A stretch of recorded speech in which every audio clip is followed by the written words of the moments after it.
I saw it, and this thing was staring at me. It was calling at me. It wanted me to come to it so bad. It was my couch.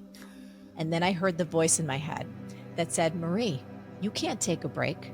You got another interview coming up in 2 hours. You got to go to the store and get groceries for dinner. Your dog Kuma, he needs his medication and he needs to be taken to the vet today. You've got about 100 emails and 12 texts. And oh yeah, you promised you'd call your parents. So no, there's no 5 minutes laying on the couch for you.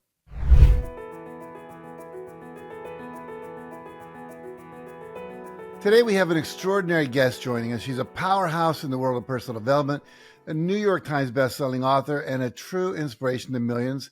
Marie Forleo is literally a force to be reckoned with, a leading voice in personal development who has inspired and transformed the lives of millions of people around the world. Her book, Everything is Figureoutable, has touched the hearts and minds of readers, empowering them to overcome challenges and achieve their dreams. As the host of the acclaimed shows Marie TV and the Marie Forleo Podcast, Marie has been captivating audiences with her insightful conversations and practical wisdom, and her ability to connect deeply with her listeners and guests is truly remarkable, as you'll see today. Now, Marie's impact goes beyond the media. Through her legendary online training course, B-School, she's guided thousands of entrepreneurs on their journey to success, helping them start and grow their businesses with confidence and clarity. And today I'm going to be talking with Marie about her latest program, Time Genius, in which she shares her expertise on mastering time and designing a life you love. And her insights on reclaiming control of our time and attention, I believe, are really needed as they're invaluable in this fast-paced world we're now living in. Welcome to the podcast, Marie. Oh, Jack, thank you so much. It's such an honor to be with you. Well, and likewise with you. I'm really glad to be talking with you today because of this time thing. It's just like everybody, including myself, overwhelmed, lots of stuff going on, trying to find balance, find time for the things that really matter. And from what I can tell, you've done that. You've mastered how to teach that to people. And we talked earlier before we came on air about some of the successes you've had. So let's start by sharing a little bit about your personal journey, how you discovered the importance of time management in creating a life that you love. Yeah, I just want to say at the onset that it is still a dance for me. And I feel like it is a work in progress for all of us in terms of people who are passionate about what they do, their careers, their businesses, their lives. There's always going to be those tugs of like, wow, there's so much I want to do. And then that desire in us to rest and recharge and to have those other areas of our lives thrive too. And I think it's a really exciting dance. And it's one of the most worth it conversations to continue having throughout your life.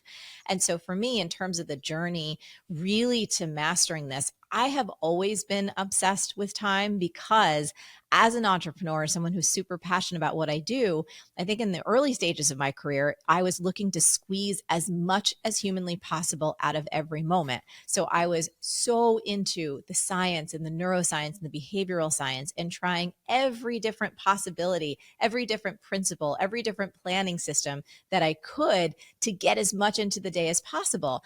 And that was awesome. And it was beautiful and it helped me. But I will tell you this, Jack, it is easy for me to overwork. It's easy for me to be in that state of pushing and pushing and pushing and when is enough. And it was a few years ago now that I really hit a wall. And I'll tell you what that looked like. And it was a big wake up call for me.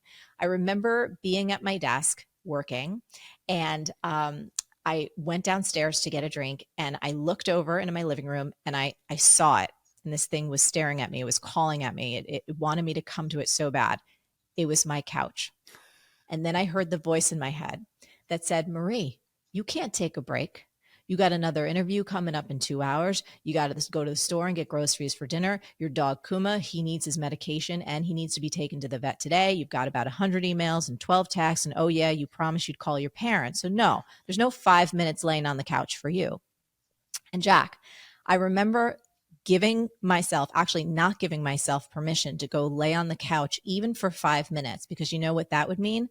That would mean I was lazy, unproductive, not ambitious enough. And if I need to put my head down on the couch in the middle of the day, even for just a few minutes, you know what that really means? It means that I don't have what it takes to be as successful and as accomplished as I really want. So what did I do? I pushed myself to keep going. I grabbed another cup of coffee and I marched right back up on stairs and I kept on working, because all that pushing and pushing and punishing myself in my head, I was like, well, that must be the secret to success. I can't stop doing it now. Like, I've been doing this my whole life. Look how far it's gotten me. And like so many of your listeners, I've got a lot of things on my shoulders. I feel like it's all on me. And if I stop or even slow down, even for 5 minutes, I realized I was so afraid that everything that I had built up for so long over my career was just going to fall apart. Now, I wish I could tell you that that was like an isolated incident, but it wasn't. And I got to the point, Jack, and it was really scary, that I started waking up in the morning, and I never had these thoughts before, but I started hearing this voice. Like, the moment I opened my eyes was like, I can't do this anymore. I want to run away from my life. I wish I could just disappear for a while and not exist. And look, because of all the studies that I've done and because of the work that we do in the world, like, I was doing all of the things, Jack, that we know we're supposed to do. So I was meditating every day. I was working out. I was getting enough sleep, journaling, praying, like all the stuff, but none of it was working. And I was starting to get to this place where I just started to feel really desperate and feel really alone. And I started to feel a level of depression and anxiety that I had never experienced in my life. And I felt so much shame around that. And then it got to the point where my body started sending me signals. So I basically discovered that I was having these abdominal pains. I didn't know what was going on. And it turns out that I had all of these tumors growing inside of me, including one that was the size of a kind of a football growing outside of my uterus. Wow. Cut all this to like having to have an urgent hysterectomy. And that it all got me to slow down. It was like the first time in my career that I had ever had or taken 6 weeks off. And this experience, Jack, really kind of brought to my mind something. I was like, I wonder if this is just me, and I actually wrote to my audience and I said, hey, I've got this idea about a project around time. Like, how many other people are struggling with this? And, I'd sent out the survey and we had over 7,000 responses in like a day or two. And people weren't just one word responses. It was like novellas that people were writing. And I just realized that I had such a broken relationship with time, and that I think culture has had such a broken relationship with time and success, and that it was time for me to kind of right that ship, to re-examine things and to really put everything in check. And that's kind of the impetus to where this experience Time Genius came from, because I realized, it's not our fault collectively. Like, we're kind of evolved into this part of culture where many of us are on 24/7, or we think we need to be. I was hearing from many people, like, no matter how hard they work, they feel like they were never getting it all done, could never get it all done. And resting felt like it was almost like a dirty word. Like, if you sat down to rest, you were either weak or there was something else more productive you should be doing. And then so it was just so many kind of messed up notions and ideas that I realized I had within me, and I really needed to change it. And I did. And that's kind of what gave birth to this new experience.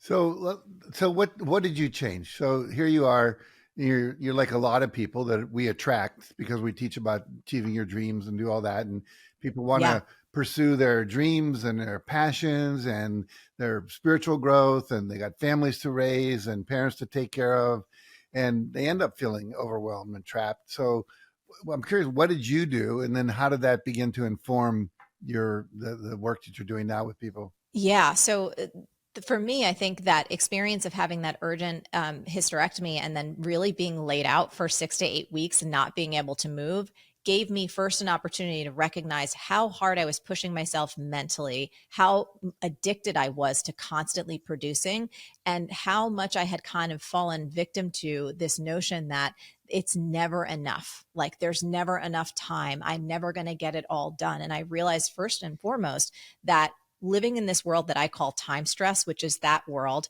where no matter how hard you push yourself or how hard you work, it's never seeming to add up, and where you start to actually not enjoy your life anymore, where you feel like you're on this treadmill.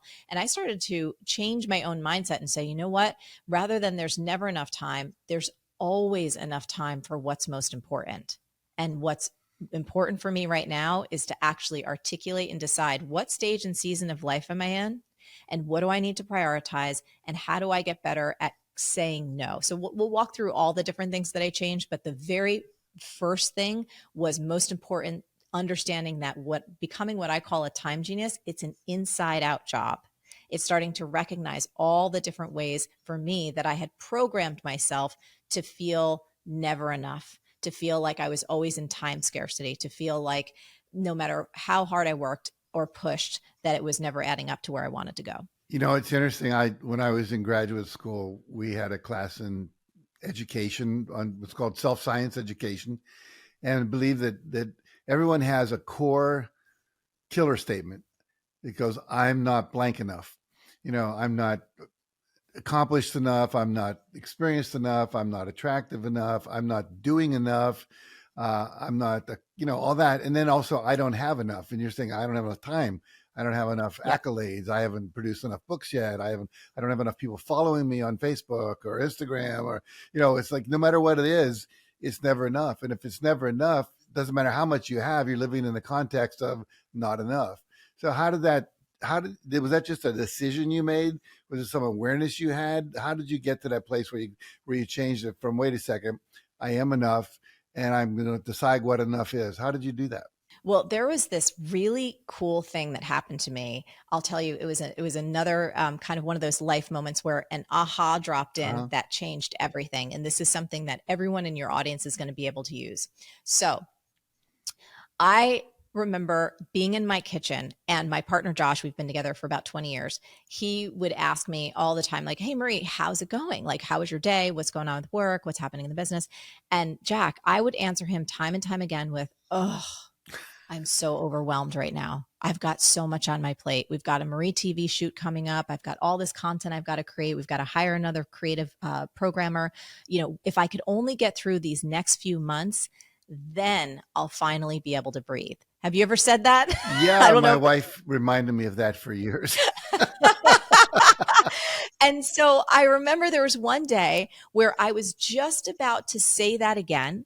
And it was as though I had this out of body experience where I didn't think to kind of have this conversation in my head, but I finally saw how repetitive and ridiculous this I'm always overwhelmed statement was. And it was like this voice came in from out of my body and was like, wait a minute, Marie, do you hear yourself right now? Like, are you listening to what you're saying? This has been the same sad, I'm so overwhelmed song for years. Are you finally ready for a new possibility? And Jack, it was like this portal opened. I didn't try to create this, but I saw this new possibility. And then a mantra appeared in my mind that changed everything. And the mantra was this: I don't do overwhelm. And I was like, wow, I don't do overwhelm. What? I don't do overwhelm. And the moment I registered that simple phrase and I actually said it internally, I don't do overwhelm, I felt this incredible weight lifted off my shoulders. I felt like my chest could breathe. I felt like I saw a new possibility for a new way of life. And I'm not kidding you. From that moment on, I was like, I don't do overwhelm. I'm not going to do it. It's not going to be something I even entertain. It was like if a neighbor came up to me, Jack, and said, you know what, Marie, what I want you to do, I want you to go murder your neighbor. I'd look at them and I'd be like, what? Are you crazy? Like, that's not something, murder is not something I do. And so by drawing this line in the sand that says, I don't do overwhelm, I actually started to set a new standard for myself. And what that looked like was this. In the middle of the day, I stopped opening my email inbox when I knew it was not the best and highest use of my time. I stopped automatically saying yes to invitations, whether it was to a conference or a speaking engagement or some opportunity, unless it was truly a full body yes. And I started to really pay attention in those micro moments where I was just going into my habitual, I'm always overwhelmed emotional addiction. And I would catch it and stop myself. Now, here's what's interesting about the statement, I don't do overwhelm. Not only is it incredibly useful, but it's also backed up by science. So research has shown that when we human beings frame a refusal using the words, I don't, rather than I can't or just no were way more effective. So they've studied this when it comes to choosing whether or not we should eat certain foods. So when we say like, I don't eat chocolate cake, for instance, rather than I can't eat chocolate cake, we're between 3 and 8 times more effective than when we just go like this. And so this little statement, I don't do, and for me, it was overwhelm, completely helped me change my behavior. It helped me change the neuroscience in my brain, which helped me change my belief, which helped me start to show up in the world in a whole new way. So no longer was I overstuffing my calendar. No longer was I swimming in this world of constantly being overwhelmed. And that's really what started to make the shift for me of going like, oh, there's this whole other way that I can exist and be quote unquote successful without constantly being run down or putting myself in such a place where my body was actually failing. Talk about, you said, unless it's a full-bodied yes. How do you know it wasn't a Yes. full-bodied yes for you? So for me, this notion of a full body yes, and I've paid attention to this throughout the year. So I think all of us, certainly myself included, you can get an invite and it could be to a possibility, an event, a mastermind, some kind of business get together or something on the personal side. And you want to be liked. You want to be popular. You want to make people happy. You want to participate. Maybe there's even a part of your heart that's like, oh yeah, that would be fun, or that sounds like fun. For me, a full body yes is when there is not a moment of hesitation in my body about, but do I really want to? There's this feeling that I have inside when I get an invite where it's like an instant inner flag that comes up that's like, you know what? It sounds good on paper, but the moment that date starts to arrive in your calendar, you're going to regret it. And there are other things in life, like I have a trip coming up down to California in September where the invite came in, and Jack, there was absolutely no hesitation in body or mind or even thought. Like it came in and it was just like, yes. And I felt enthusiasm in my body. I felt energy in my body. Everything felt light. It felt forward moving. It felt like I had just had a beautiful cup of coffee, that wouldn't have a crash at the end. And there's other times, and I actually just had this experience recently, where I was a tentative yes to something. And the moment I started to pencil it in my calendar, I felt heaviness. I felt dread. I could feel myself in advance wanting to think of ways to get out of it. And I was like, oh, it's not a true yes for me. It's not a full body yes. Does that add some context to that one? Yeah. No, a friend of mine wrote a book called "If It's Not a Hell Yes, It's a Hell No," meaning, yes, and I love that idea. I mean, if John Gray calls me up and says, "You want to come up and see me for a couple of days?" That's a hell yes for me. I love hanging out with him. But there's other people I go, well, I should do that. I don't know, and then it's like a hell no, because it's not a hell yes. That's exactly right. And have you noticed, because I've done that too, where, you say yes because your ego wants you to say yes, or to your point, I should say yes because there's a connection there, or this would be good for my career, X, Y, and Z. And not only do you wind up, for me, not liking myself because it's not a true yes, but it eats up so much time because I'm thinking about, how do I get out of this all the way up into the event? Like so it doesn't just waste the time of the event. It's all of this psychic bandwidth and emotional bandwidth of heaviness and dread that has a negative impact on all of my other life and my work in between when I said yes in the actual event. Yeah. And then if you try to back out at the last minute, it accomplishes all the things you didn't want to accomplish in the first place, which is all these people you wanted to like you now don't like you because you didn't come. So, that's right.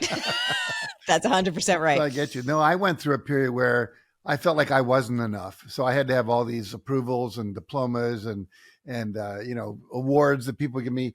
You do a free graduation talk because they're going to give you an honorary doctorate, which means you're going to go do something for free. And basically, after 3 of those, I went, well, how many Dr. Canfields can I be? And I don't need that anymore. But I was doing it because out of my own sense of I'm not enoughness. So I really get what you're saying. Yeah. And you know what? I want to ask you this actually, though, because I think it's interesting. I remember the world so clearly prior to social media. Mm-hmm. And I remember starting my business, prior to social. And it was just honestly the new world of email and blogs in like 1999. And one of the things that for me, I've tagged for myself is that social media is actually, I don't participate in it. Like my content is there, but I'm not there as a personal human. I love making content. I love sharing ideas. I love connecting with people. I love having conversations.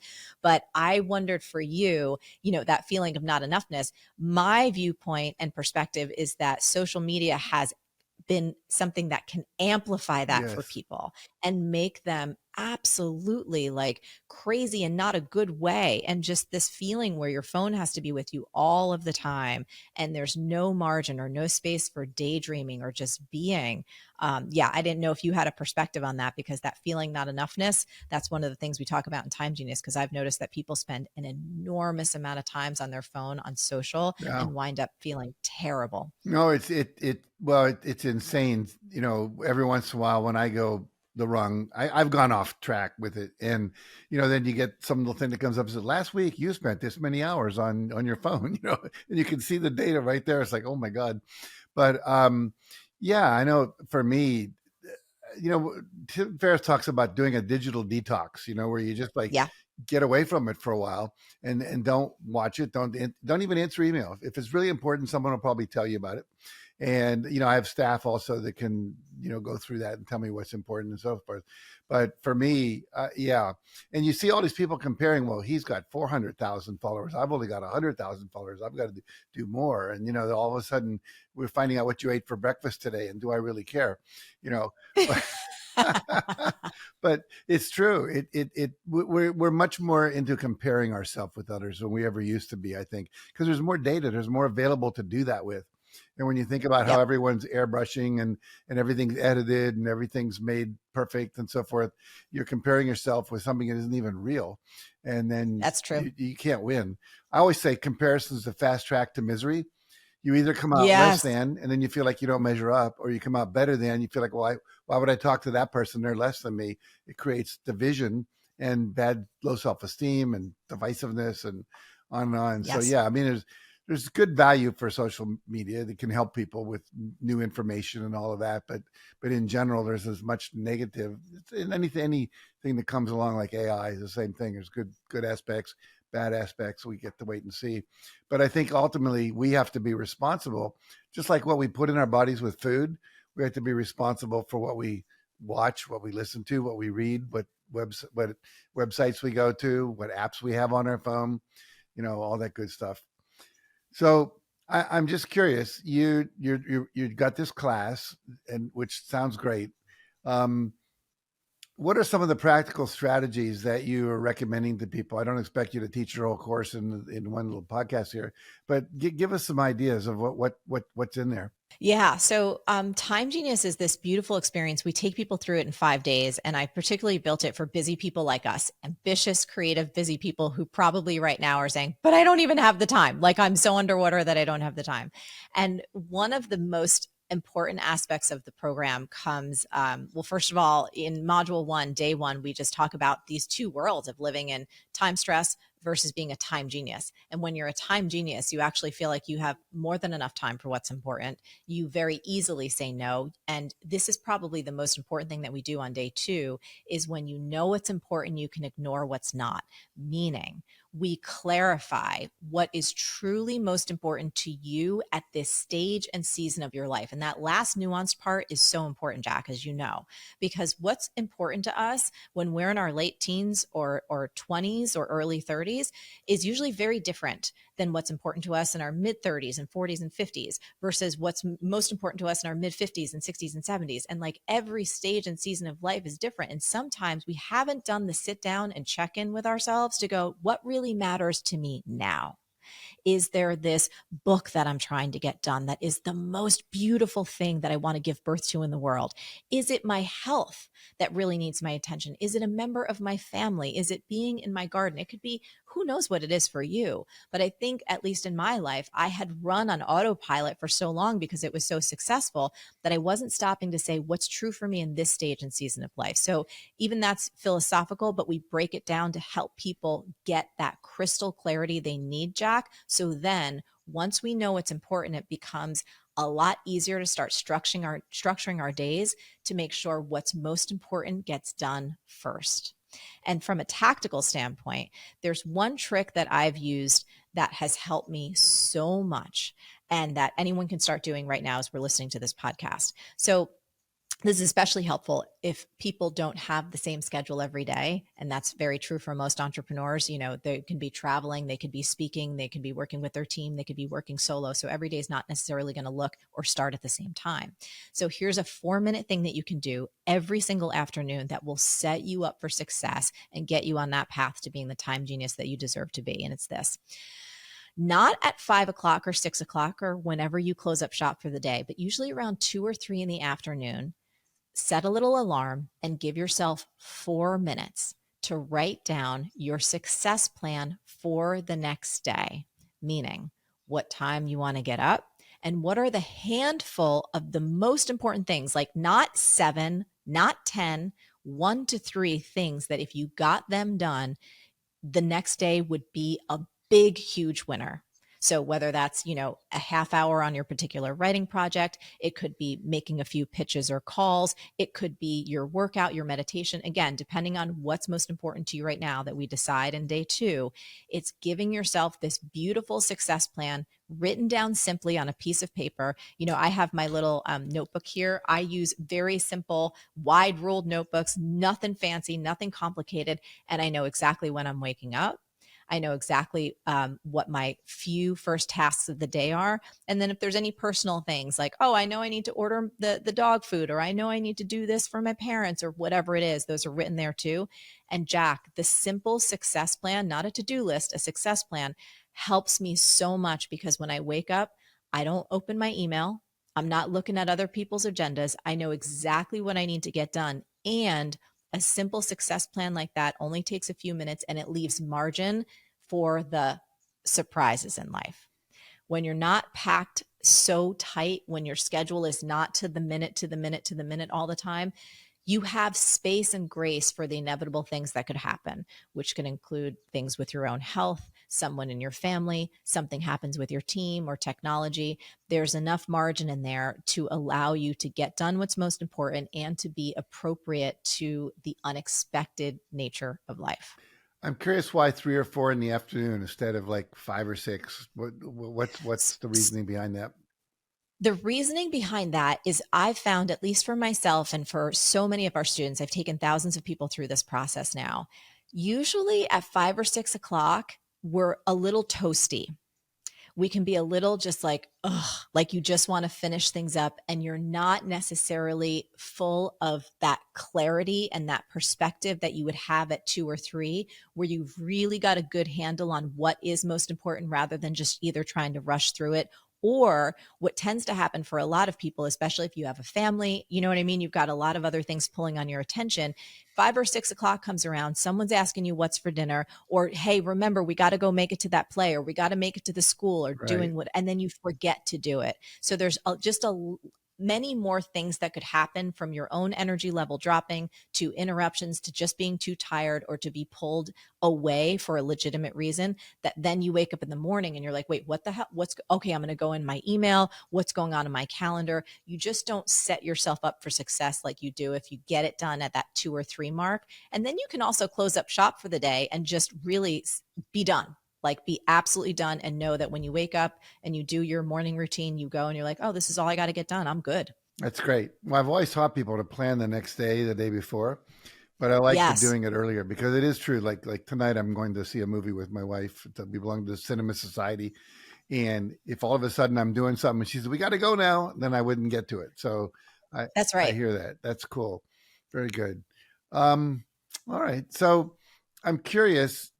Procrastination is a big issue for a lot of people. And so we've talked about saying no, and that's difficult because of fear of rejection, fear of people won't love you, all of that good stuff, fear of missing out, procrastination on the other side, just like not doing some of the things that you ought to or want to do. Do you talk about that at all? Yeah, we do. We go into that a little bit later in the program. I think what's interesting, there's a couple interesting things about procrastination. And one, this is a counterintuitive idea that's not going to apply to everyone, but I do just want to share it because I don't think we talk about it enough. Sure.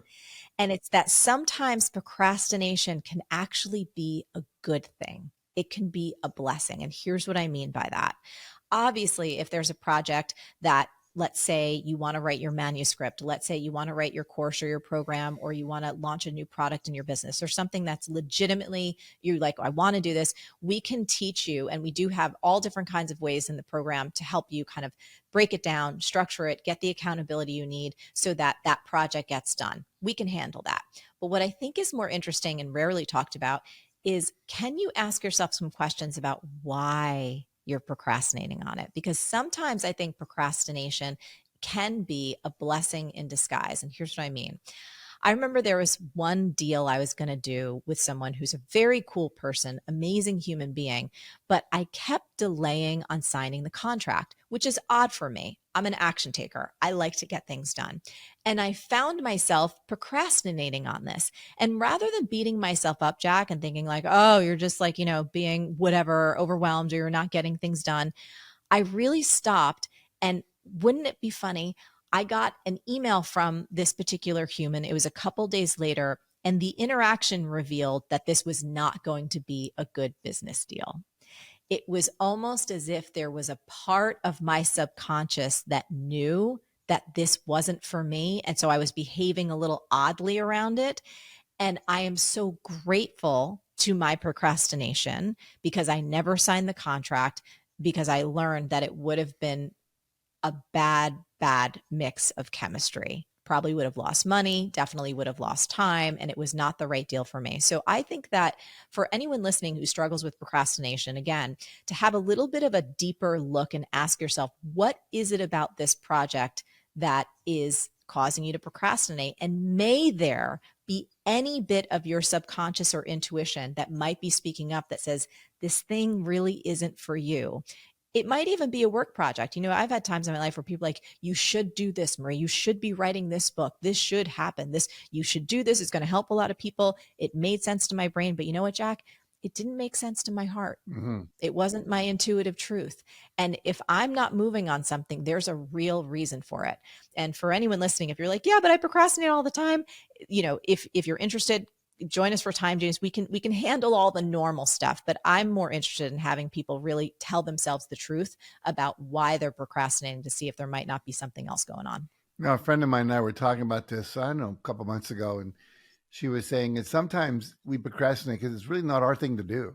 We think we should do it, but it's really not ours. We think because I'm a person that's into ecological sustainability or racial justice or whatever, I should be involved in that, but I don't get involved because at some level, it's really not my thing to do. And then sometimes, like you're saying, intuitively, that there's something wrong here. I'm waiting something not, or it's just not the right time. Sometimes the astrology is not lined up or something, to make it work. And some part of us knows that at some deep level. So yeah, that's a good thing to think about as well. Wow. Yeah. A great little line of that. Sometimes putting it off is a sign that you need to call it off. So just as a little, so putting it off might be a sign that you need to call it off, and a little sit down with yourself. It can also relieve you from beating yourself up and feeling like, oh, I'm just a procrastinator. Oh, I'm not getting things done, or I'm not ambitious enough, or I'm not a go-getter. It's like, no, maybe you should just free yourself up and have more spaciousness for whatever else is supposed to find its way into your world. How do you help people deal with this? There's this balance of like, we set goals, we set time, we set schedules, we get involved, and we have disciplines we build in, like our yoga class, we meditate in the morning, and 3:00 we plan our next day and so forth. How do you help people balance like the rigidity of these commitments with the spontaneity and flexibility that you want to have to be able to respond, intuitively and to the joy and to the things that emerge that are exciting? There's a couple different facets of that we walk through in the program. And I'm excited to talk about this because I think one of the things that I struggled with, Jack, in the past with some of my interactions, and I tried so many different systems because I'm a lifelong learner and I'm a lifelong student and I'm always trying new things, wanting to be better.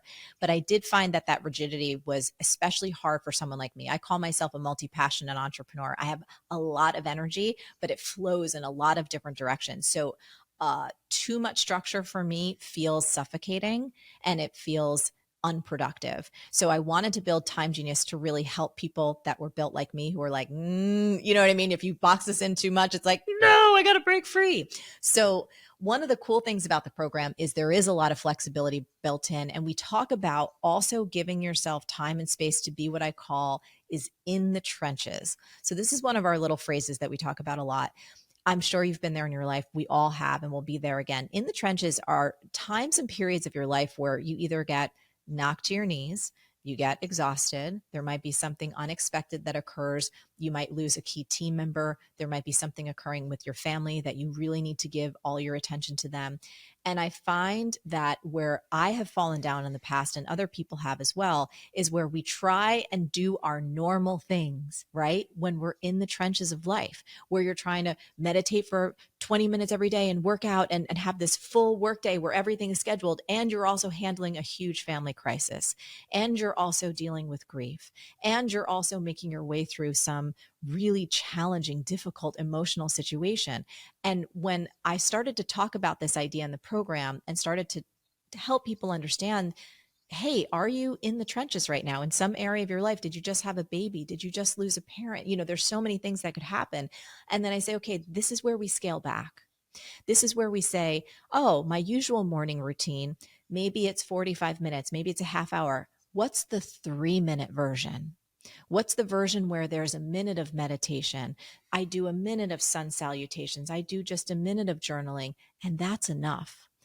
And then giving people the language and the tools to peel stuff off of their list without guilt, without allowing themselves to go down this mistaken, tragic, and toxic notion that they're not enough if they decline things for a few months, or if they postpone a project, or if they let people on their team know, I know we had these plans for this corner, but life showed up differently right now and we need to make an adjustment. And so there's more time for sleep, and there's more time for some emotion, and there's more time to just eat and be. And I found through working with thousands of people now that some of those concepts and teaching people how to modulate your morning routine based on what we call your primary project, whatever's most important to you right now. There's lots of different levers that we can pull that create the flexibility so people don't feel locked into a rigid structure, but they're also still moving towards their most important outcomes and goals. Does that make sense? Yeah, totally. I always tell Yeah. people if you're in a boat and it's leaking, it's not a time to be doing yoga. I love you. Yes. You need to be bailing out the water. Yes. It's like, Yeah. So I get that. I get that. You mentioned primary project. Talk about that for a minute. Yes. So as someone who has a lot of ideas, like many people listening do, and there's so many projects that you want to get done, and there's personal things, and there's your home, and there's the creativity, and there's the business, and there's your mission and your philanthropy and all that stuff. Oftentimes we can feel a little bit paralyzed, like, gosh, what do I focus on first? Or if I do 20 minutes here and this and that, and then all of a sudden we're in this state of overwhelm. And, my favorite mantra on the planet, I don't do overwhelm because that's not a place I go anymore. So deciding what your primary project is something that we talk about in module 2 on day 2. That's all about knowing what's important so you can ignore what's not. And so I take people through an exercise where it is this beautiful brain dump of all of the things that you would love to accomplish, let's say in the next 12 months. And we kind of put them into different buckets. It could be around your creativity. It could be around your finance. It could be around your home or your health or whatever. And then we walk people through certain questions to help them clarify for themselves what is their most important primary project that they would love to get done, whether it's over the next month or 3 months or 6 months, whatever their time frame is. And so your primary project becomes that one thing that for now is where you're putting the lion's share of your free time and energy. And then all of a sudden we build your structure, we build your calendar around baking in time for that primary project in a way where it's always making progress, but you're not leaving the rest of your life to go to the dumps, if that makes sense. Yeah. So primary project, it could last again for a couple of weeks. It could last for a whole year, just depending on what someone's up to, but we help them break that down and identify it. So then they also, that notion of when you know what's most important, you can ignore what's not. They have scripts then to be able to say no to things and not feel bad about it. Yeah. And they have all of their other ideas kind of hosted on a beautiful little sheet of paper so that when this primary project is complete or almost complete, you can kind of move something else into that number one spot. Yeah, I think when I've gotten most overwhelmed in my life is when I had 4 primary projects and I was trying to do them all at the same time and didn't Same, work very well. same. That's good. Did not. Yeah, you feel like a failure and you're being pulled in a million directions and everything's going slower and you're like, why can't I get it done? Right, exactly. Exactly. Couple more questions for you and then we'll start wrapping this up. A lot of people, you talked about the importance of your heartfelt yes, and you earlier Yes. said you need to say no to things. I think it's Yep. very difficult for people.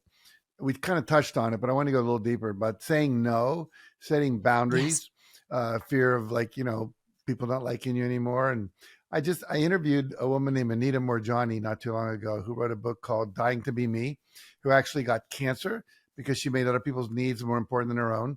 And then she had this near-death experience and realized that, came back, all the cancer disappeared within a couple of weeks. And, it's amazing. I mean, you had the uterine thing you talked about. And so how do you recommend people develop that ability to say no? Yes. This is one of my favorite things to talk about. And I put it into a fun context. I talk about getting a first class ticket on the no train. So what that I love means that. is that for a certain amount of time, right? And you can give yourself 30 days, you could give yourself 3 months, you could give yourself a week, depending on how entrenched your automatic yes is. So just trust yourself for a time period.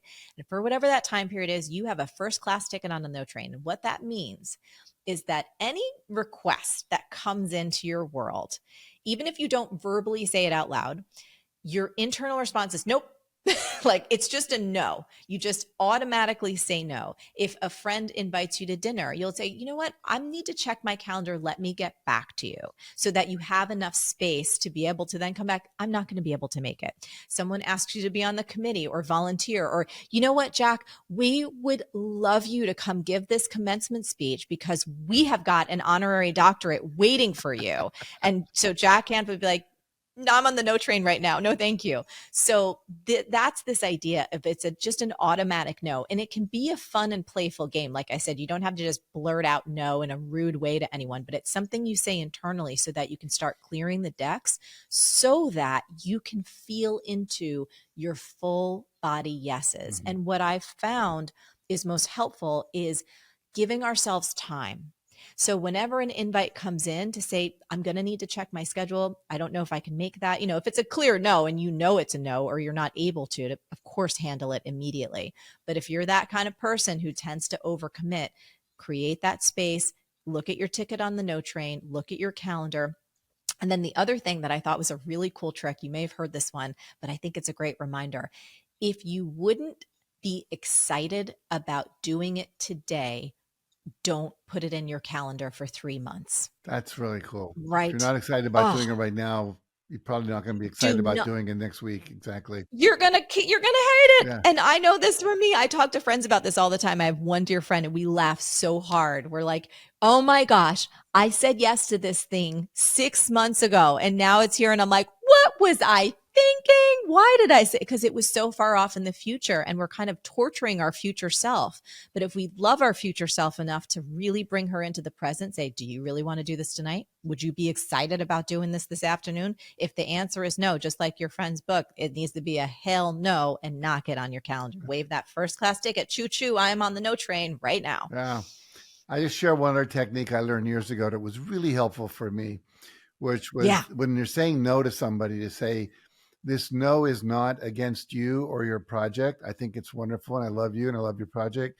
My saying no is for me because right now my highest priority is my family or working on my book or, getting my health back in line. And whenever I've done that, people go, oh, okay, I get it. They respect you more because you're taking care of yourself and you're not because a lot of times when you say no, they think, well, he doesn't care. Yes. And you can say, I love your project. I think it's valuable, but my no is really for me right now because this is my priority. And that made it a lot easier for me to do. I love that so much. You know, Jack, that's almost like a beautiful saved response. You know what I mean? Hmm. That someone could have, whether it's in their text or email, not that it would be canned, but just that it would be there. Cause I find that I've seen so many of us when we're in a situation where there's emotion involved and Hmm. our hearts are involved and you don't want to hurt someone, that we sometimes don't have the words. So I love that. I love having that as like a little script, and people can memorize it, but then if a text comes in or a conversation comes in, I love that so much. It's so beautiful and it's so honoring Yeah. of making sure the other person feels seen and respected and also knows the real reason. I want to ask you, just tell us more about how people can find out about your program. I know they can go to marieforleo.com, but tell us about the Time Genius program. How can they enroll, find out more? Oh yeah, absolutely. I think your team will have links that people can click We through to. will. Time Genius it's a beautiful 5-day experience. We've got some free training coming up, like a free webinar where you can learn all about the world of time stress versus being a time genius. I'll share one thing. Jack, did you know that the average American will now spend the equivalent of 44 years of their life staring at screens? I know. And for most of us, and that's not just our cell phone, but it's computers and iPads and television screen, all the screens compiled. And so in Time Genius, if you're one of those people that has suspected that your relationship with time and your ability to get things done is just not where it should be, or you're pushing yourself so hard and you're not feeling the satisfaction, the results that you know you should be getting, let us help you transform your relationship with time forever. Not only will you get more done in less time, but you'll also have more margin and more space for dreaming and playing and singing and laying in the grass and looking at the clouds and having that freedom that for folks who are ambitious, that's why most of us got in this game in the first place. It wasn't to be stuck to our work 24/7. We can be totally passionate about what we do. We can make the hugest difference in the world, and we can have this beautiful, rich, full life outside of it too. And so your team will share the links, but we'll have a beautiful webinar that will teach you how to kind of break free from the toxic lies of time stress and how to step into being a time genius starting right now. It's really fun. It's really fast. And if you've got like 2 hours a day for 5 days, I can pretty much guarantee that your relationship with time will never be the same again in the best way possible. Very good. 10 hours of positive screen time will save you from 40,000 hours the rest of your life, wasting your time watching things that aren't going to help you. I had a That's mentor right. once who said, the average American watches 6 hours of TV a day, watching other people get rich while they're not, watching other people have Oof. great relationships while they're not, getting healthy while they're not, like so on and so forth. So I love what you're doing. I think it's so valuable, such a great contribution you're making. Oh, thank you. I'll do one last tip just on that. Sure. Another mantra, because mantras have saved my life and continue to, because I have I have a very overactive brain. Create before you consume. So for anyone, if you're one of there's like 80% of cell phone users within the first 15 minutes of their day. That's what they're doing, is consuming other people's dreams rather than creating their own. Mm. So if you're one of those folks, take on this mantra: create before you consume. It doesn't mean that you necessarily have to write or produce something unless that's your primary project, but you can create a stronger mind by just sitting in stillness. You can create a stronger body by moving it. You can create a stronger relationship with the people that you love by giving them your full attention and asking them about themselves. You can create more peace in your heart by just taking a walk outside. So create before you consume could be in a kind of productive, generative sense in terms of something tangible to sell, making you rich, or it could just be creating that full, beautiful, rich life that you want rather than consuming other people's dreams through media. Very good. Very good. Well, lots of mantras to think about here today. So thank you so much. I love your wisdom. I love that you're so committed to continuing to grow yourself so that you have something to share with others, and just keep up the good work. And I could have talked to you all day, but life goes on. And Thanks, Jack. I just appreciate it. So I'm making sure everyone go check out Time Genius, and all this, as we said, all the stuff will be in your show notes here. And I look forward to seeing all of you next time. Until then, realize there's only so much time that you get. Let's use it wisely. Bye, everybody.